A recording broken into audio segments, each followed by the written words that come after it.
everyone, welcome back. Today we're going to do another card pull for the collective.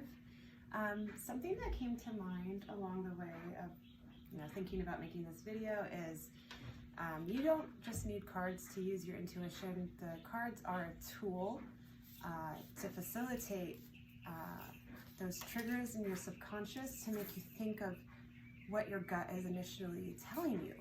So these are just like kind of flashcards in a way to aid in the process of giving you some guidance. So that's something that I wanted to point out just in case there was questions about how are they used or why cards. Basically it's like sometimes when I ask myself a question, like when I'm driving, I ask myself like, oh, how's my day gonna go? Or what do I need to know about today? And I start looking for, the first thing that catches my eye.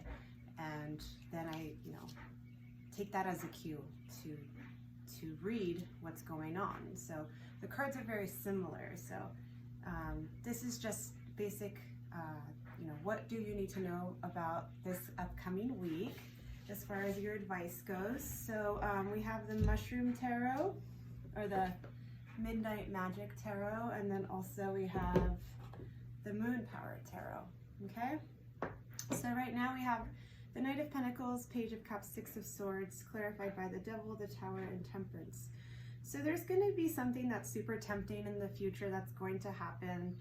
It's going to show up as like this emotional offer, but it might like shake or rock your foundation. So there's something about being able to move on from the situation regardless of how tempting or how destructive it can possibly seem, to making things a bit more even for you, more like, okay, whatever the situation is, no matter how hard it rocked my foundation, it shook my world, you're going to be able to get through it because you're going to come up from a place of like equilibrium. You're going to say, okay, I can't have this amazing thing that's about to happen to me without a little bit of grit along the way, without a little bit of, sacrifice along the way. And that's just gonna have your mind be a little bit more primed to be able to deal with what's coming. So let me get some more advice. I'm gonna use the Four Agreements Oracle deck. I don't know if any of you have read that book. It's a really good book.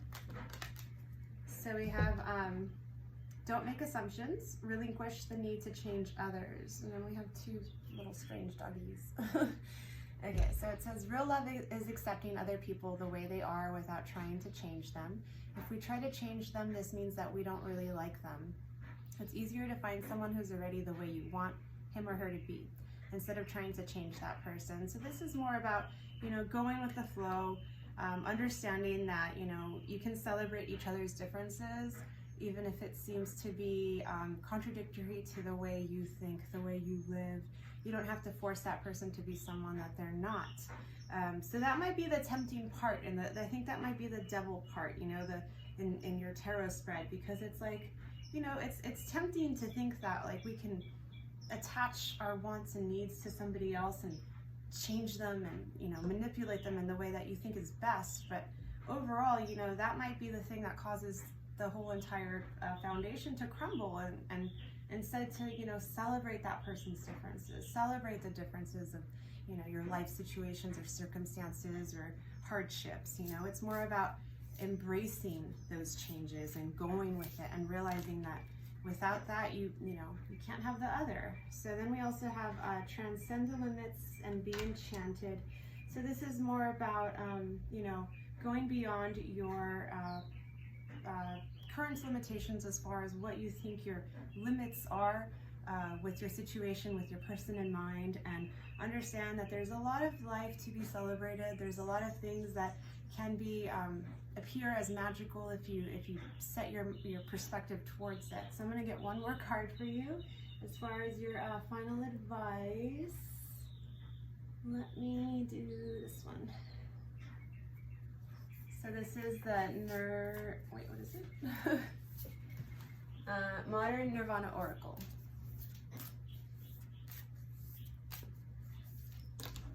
Rebirth. Oh, a bunch came out. Okay. rebirth, reciprocity, and reflection. So this is more about, the situation coming back to life, to understand that there's a lot still that needs to flourish in this situation or connection, and understanding as long as you have that reciprocity, as long as you have that give and take, equal energy exchange of, it doesn't have to be this transactional thing, but it should feel like it makes sense to you, right? It should feel like when you look back and you think of how you participated in this situation, in this connection, does it feel like you got something good out of it, something that you feel like is more valuable than, monetary gain, or something that made you a little bit wiser and stronger along the way. So that's your advice for today, as far as the situation that you have in mind. And I hope that made sense. I hope that resonated. Let me know what you guys think.